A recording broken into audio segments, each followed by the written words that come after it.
और चलिए 8 बजे के बुलेटिन की शुरुआत 18 ब्रेकिंग के साथ कर रहे हैं। पहली ब्रेकिंग, जम्मू कश्मीर में एक बार फिर आतंकी और सुरक्षा बलों के बीच मुठभेड़ की खबर है।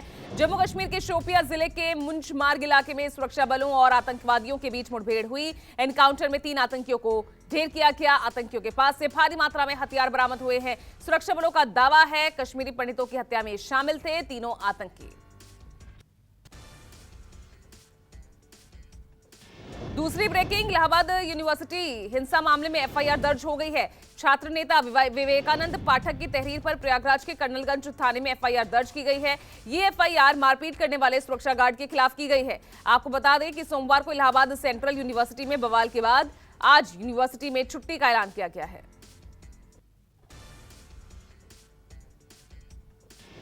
तीसरी ब्रेकिंग, राजस्थान में कांग्रेस सरकार के 4 साल पूरे होने और विधानसभा चुनाव से करीब 1 साल पहले सीएम अशोक गहलोत ने बड़ी घोषणा की। सीएम गहलोत ने आगामी 1 अप्रैल से गरीब परिवारों को 500 रुपए में गैस सिलेंडर देने की घोषणा की है। गहलोत ने यह घोषणा सोमवार को भारत जोड़ो यात्रा के तहत अलवर जिले के मालाखेड़ा में आयोजित जनसभा में की।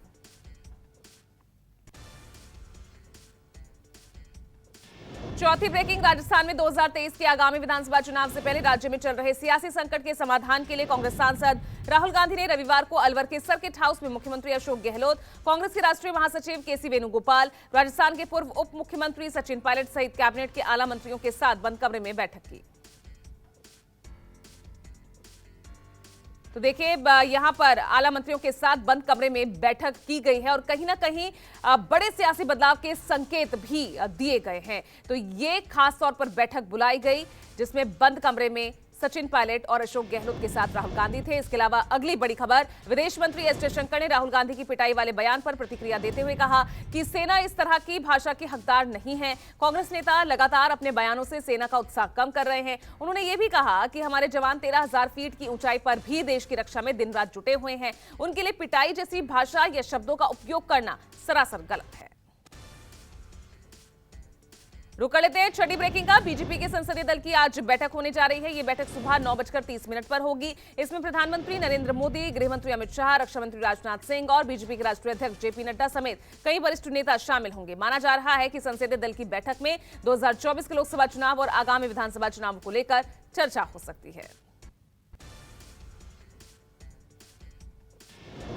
रुक करते हैं 7वीं ब्रेकिंग का। बीजेपी ने कठिन माने जाने वाली लोकसभा सीटों की संख्या को बढ़ा दिया है। इसके लिए 21 और 22 दिसंबर को पटना में और 28 और 29 दिसंबर को तेलंगाना में रणनीतिक बैठक होगी।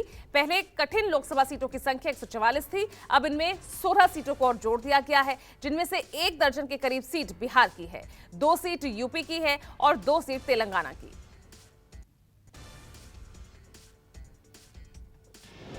8वीं ब्रेकिंग, गुजरात में ऐतिहासिक जीत के बाद बीजेपी के प्रदेश अध्यक्ष सीआर पाटिल ने आज एक डिनर पार्टी का आयोजन किया है।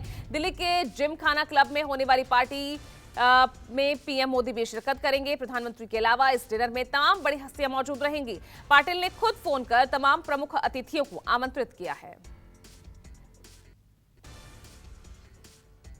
9वीं ब्रेकिंग, गुजरात विधानसभा में 2 दिनों के लिए सत्र बुलाया गया है। सत्र के पहले दिन सोमवार को राजधानी गांधीनगर में 182 विधायकों को शपथ दिलाई गई, जबकि सत्र के दूसरे दिन यानी आज विधानसभा अध्यक्ष और उप विधानसभा अध्यक्ष पद के लिए चुनाव होगा। विधानसभा सचिवालय द्वारा जारी एक आधिकारिक अधिसूचना के मुताबिक अध्यक्ष और उपाध्यक्ष के पदों के लिए आज चुनाव होगा।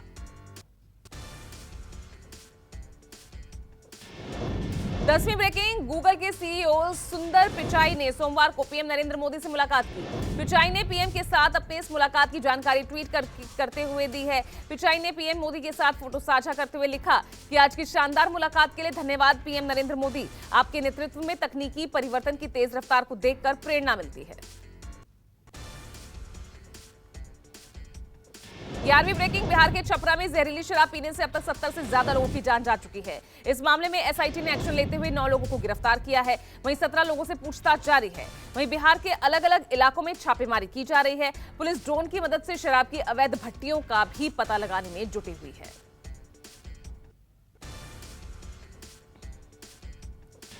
रुक करते हैं 12वीं ब्रेकिंग का आज संसद भवन में कृषि मंत्रालय की तरफ से सभी सांसदों के लिए मिलेट्स स्पेशल भोज का आयोजन किया जा रहा है। मौजूदा शीतकालीन सत्र के दौरान आज कृषि मंत्रालय ने लोकसभा और राज्यसभा के सभी दलों के सभी सांसदों को दोपहर के भोजन का न्योता दिया है। राष्ट्रपति द्रौपदी मुर्मू को भी आमंत्रित किया गया है। इसके अलावा करीब 800 से ज्यादा सांसद और केंद्र सरकार के मंत्री और नेता इस सामूहिक भोजन में शामिल होंगे। 13वीं ब्रेकिंग, छत्तीसगढ़ विधानसभा से पारित आरक्षण संशोधन विधेयक पर बढ़ते विवाद को लेकर राज्यपाल अनुसुईया उइके आज दिल्ली में पीएम मोदी और राष्ट्रपति मुर्मू से मुलाकात करेंगी। सुबह 11 बजे अनुसुईया राष्ट्रपति द्रौपदी मुर्मू से मुलाकात करेंगी। दिल्ली प्रवास के दौरान राज्यपाल पीएम मोदी से भी मुलाकात करेंगी। चलिए अगली ब्रेकिंग का रुख कर लेते हैं। दिल्ली वक्फ बोर्ड और दिल्ली के इमाम आज सीएम केजरीवाल के घर के बाहर धरना देने वाले हैं। वक्फ बोर्ड ने केजरीवाल सरकार पर वक्फ बोर्ड के कर्मचारियों का वेतन न देने का आरोप लगाया है। दिल्ली वक्फ बोर्ड के कर्मचारी पिछले कई महीनों से बकाया वेतन के भुगतान की मांग को लेकर कई दिनों से हड़ताल पर हैं और इसी को लेकर मस्जिदों के इमामों और मुअज्जिनों ने सीएम आवास के बाहर धरना प्रदर्शन का फैसला लिया है। 15वीं ब्रेकिंग, उत्तर प्रदेश में सोमवार को बड़े पैमाने पर प्रशासनिक फेरबदल हुआ। योगी सरकार ने 23 आईपीएस अफसरों के तबादले कर दिए। इसमें कई जिलों के एसपी रैंक के कप्तानों और पुलिस अधिकारियों के नाम शामिल हैं। जिन जिलों के पुलिस अधिकारी बदले गए हैं उनमें कानपुर, मेरठ, आगरा, बरेली, बाराबंकी और वाराणसी के अधिकारी शामिल हैं। 16वीं ब्रेकिंग, सुकेश चंद्रशेखर के 200 करोड़ के मनी लॉन्ड्रिंग मामले से नाम जुड़ने के बाद से जैकलीन फर्नांडिस की मुश्किलें बढ़ गई हैं। ठग सुकेश चंद्रशेखर के करोड़ों रुपए की धोखाधड़ी के मामले में आरोपी जैकलीन फर्नांडिस के खिलाफ आरोप तय करने को लेकर पटियाला हाउस कोर्ट में आज सुनवाई होगी। इससे पहले इस मामले में 12 दिसंबर को सुनवाई हुई थी।